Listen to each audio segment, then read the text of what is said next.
At the beginning of the 1900s, there was what is usually called a homespun philosopher, a man named Will Rogers, who would come on stage and do rope tricks and talk to people as he spun his lariat.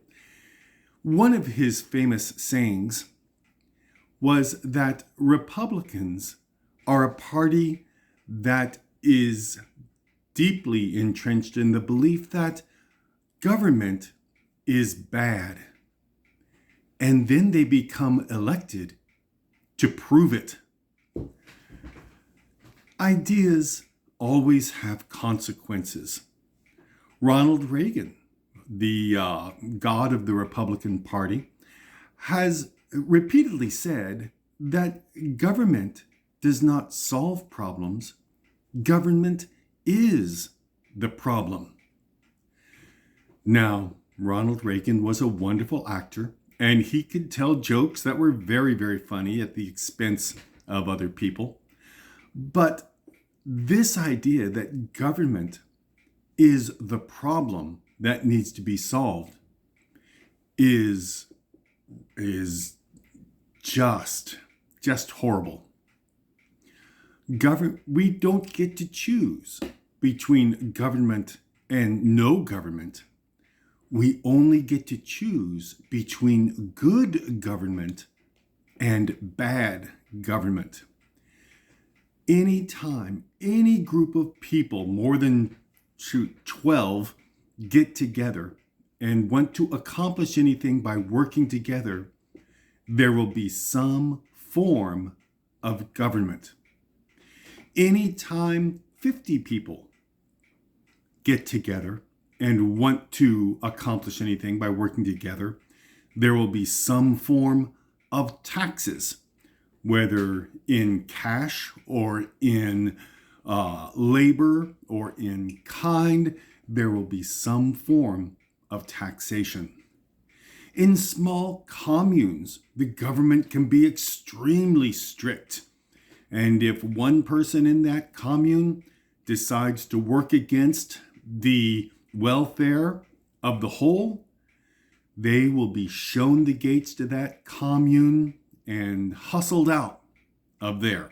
They will be evicted. Now, if we remember this basic fact that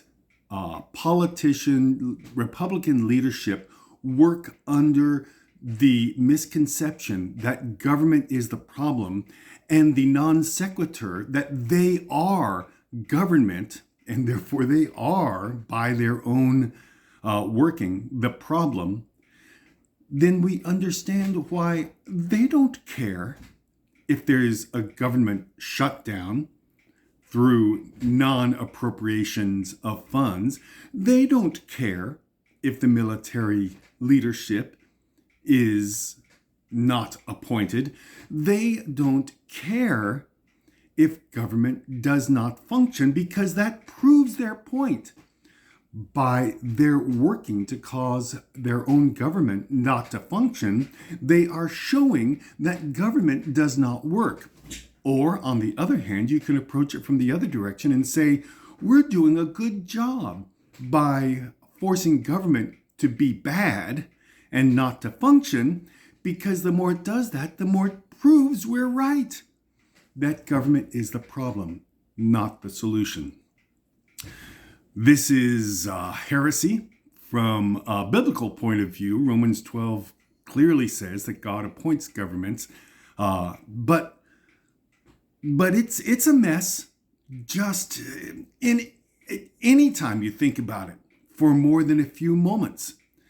Government is what allows electricity to come to your house. Government is what allows your waste, your toilet to flush, and for your waste to go away where you don't want it continuing in your house. It allows you to get to where you work and allows your work to function. Also, government within any group of people is what allows them to work together. But please remember, that Republican leadership have a philosophy, and that philosophy does make a difference. That philosophy that says government is an evil that needs to be quashed is what is the problem with government.